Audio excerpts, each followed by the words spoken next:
problems of society and how to solve them, and so on and so forth, the way many other societies are grappling with these problems. So I see your point.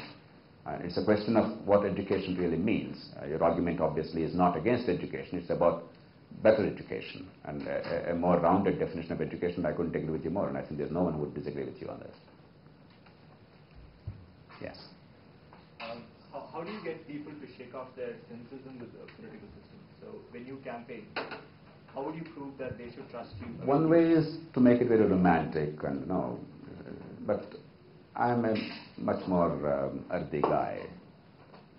I believe that enlightened self-interest is the best answer. I'm doing what I'm doing not because I'm a great patriot, but because I love myself and my kids and those around me enough to want to reshape the way things are. There's an Upanishadic sloka which says something like this: Omkara parivrittam vishwam, sankalpa parimitam drishyam. What you can accomplish as a society is limited by your sankalpa, your imagination, your desire. All of us obviously want something different and better. But if we recognize that the individual goals and societal needs are not really far apart, one is the obverse of the other, these are two sides of the same coin, then we recognize that this sensible, enlightened citizenship is the essence of everything. And I suppose once people see that, because all of us are really concerned about it, my understanding is that 1 million conversations are taking place in this country at this very point of time on these issues. There's nothing unique in what we're discussing. What's probably unique we can bring to the table is a way out. All right, then where is the platform? All right, what do I do? All right, even as I take care of my personal life and professional life, how do I actively engage myself and then yet make a difference? All right, there's a big goal, but what are the small goals in between, so that we go from step 1 to step 2 to step 3, because all great change is a very frustrating thing, and a reformer has to have infinite patience. And above all, once you start actually achieving results, as a philosopher said, a reformer has the uncertain friendship of the large multitudes who do not understand what is at stake, but who vaguely want something good to happen. But he incurs the certain enmity and wrath of the powerful few who know what is at stake, because they are the beneficiaries of a totally distorted system. Therefore, how do you overcome this? So it's really that. I think the people of India at large are looking for a platform and for a way out. I don't think we have to convert them about the need to transform the country. For instance, before coming and walking into this room, if I thought that, look, all these guys don't know a damn thing about India and they don't care, they're all selfish, useless, rotten people, I have to somehow make them realize that no, there's an India out there and India requires to be transformed, then I would be a complete failure. The truth is, you care even more than I do.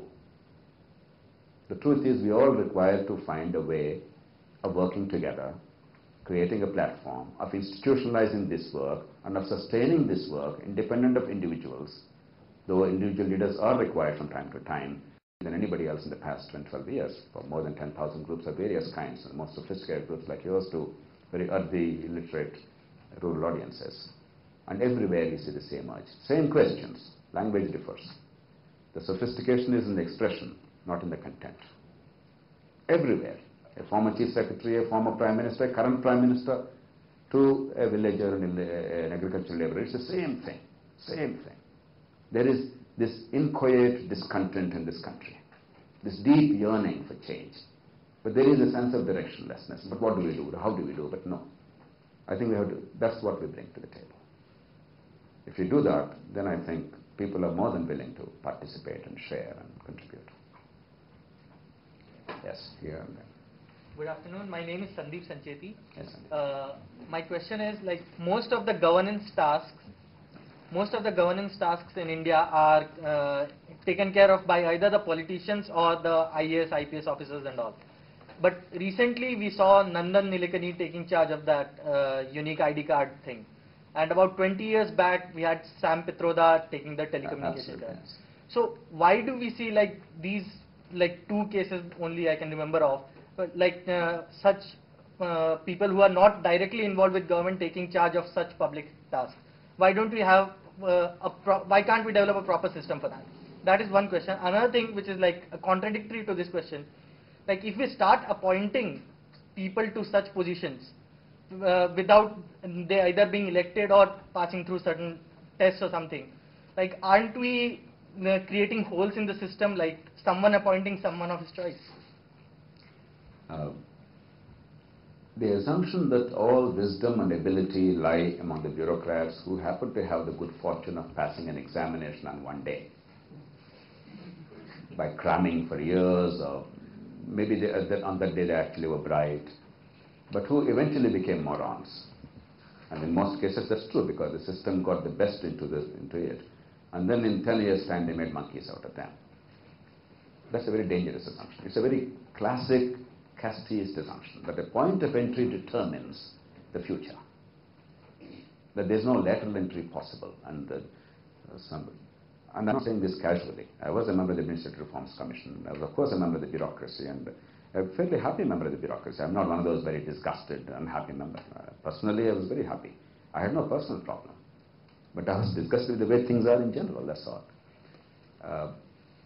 To be honest, and I'm willing to go on record here, I was looking around in the whole country, and I mean looking around, to see if there are people of ability who could become, let's say, health secretaries in a state or at the national level, to really build a healthcare system that Indians need, an Indian system can afford.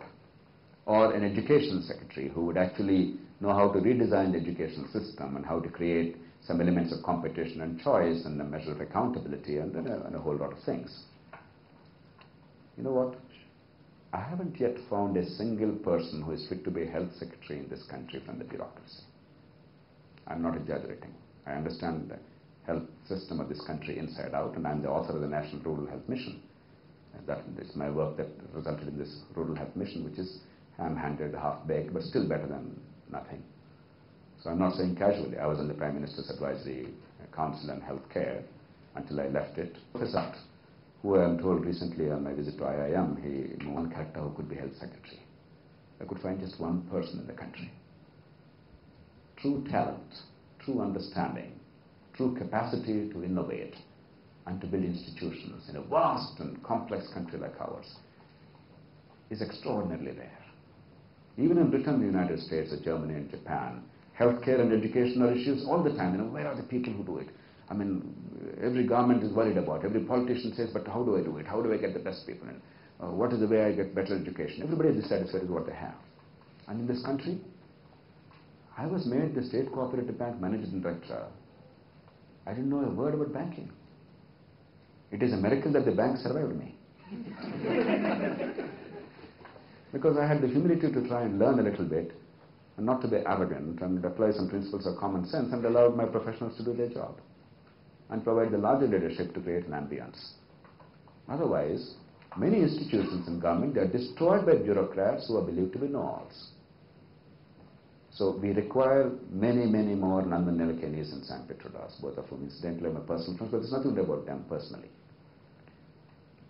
Will it bring in bad people?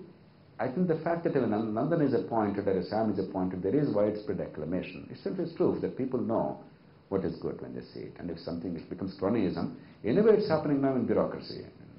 If a bureaucrat is kept there without any knowledge, you're not worried too much about it. I think it's better that you take a risk rather than simply have a closed shop, this permanent priesthood, inward looking, without any innovation and answers to India's problems. And that's why I was one of those who fiercely argued for opening up the civil services and allowing lateral entry and choosing the best in the country as secretaries to Government of India and other positions, but give them a clear mandate, clear resources and timelines, and make them accountable. Accountability need not be through election alone. If we think that the elected people are accountable, unelected are unaccountable. So we require many, many more Nandan Nilekhanis and Sam Petrodas, both of whom incidentally are my personal friends, but there's nothing about them personally. Will it bring in bad people? I think the fact that Nandan is appointed or Sam is appointed, there is widespread acclamation. Itself is proof that people know what is good when they see it. And if something becomes cronyism, anyway it's happening now in bureaucracy. If a bureaucrat is kept there without any knowledge, you're not worried too much about it. I think it's better that you take a risk rather than simply have a closed shop, this permanent priesthood, inward looking, without any innovation and answers to India's problems. And that's why I was one of those who fiercely argued for opening up the civil services and allowing lateral entry and choosing the best in the country as secretaries to Government of India and other positions.